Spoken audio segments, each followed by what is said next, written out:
If you want to edit photos in Lightroom faster and to get cleaner, more professional results, this simple workflow is for you. In this video, I'll show you how to edit photos in Lightroom on desktop using a quick step-by-step method that works great for portraits, travel photos, and everyday images. If this tutorial helps, make sure to hit like and subscribe for more easy editing guides. Let's start with the most important part, light. Before you do anything else, fix the exposure.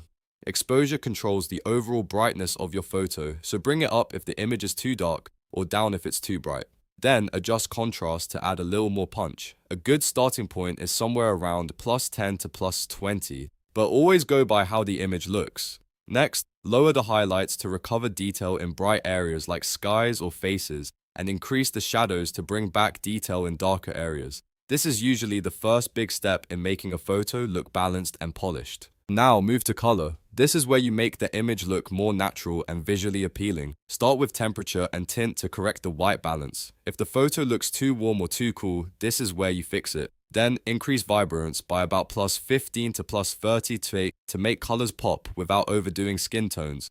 After that, add just a small boost to saturation if needed. Be careful here because too much saturation can make your photo look unnatural very quickly. After that, go into color mix, also called HSL. This is one of the best tools in Lightroom for fine-tuning specific colors. If the sky looks too dull, the skin tones look off, or certain colors are too strong, you can adjust them individually here. You can change hue, saturation, and luminance for each color to get a more natural final look.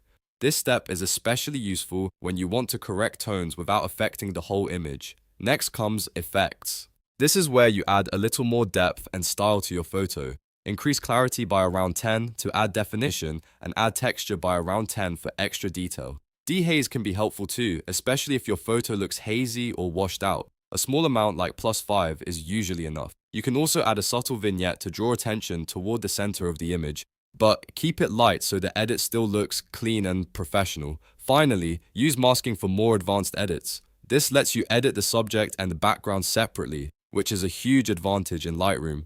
You can use select subjects to brighten a person, enhance details, or improve skin tone. You can also use select sky to make the sky more dramatic or balanced without changing the rest of the photo. Masking is what takes your edit from basic to pro, especially when you want more control over specific areas. So remember the simple workflow: light, color, HSL, effects, then masking. If you follow that order, your Lightroom edits will feel much easier and your photos will look much better. If this video helped you, don't forget to like, subscribe, and check out my other editing tutorials. Thanks for watching, and I'll see you in the next one.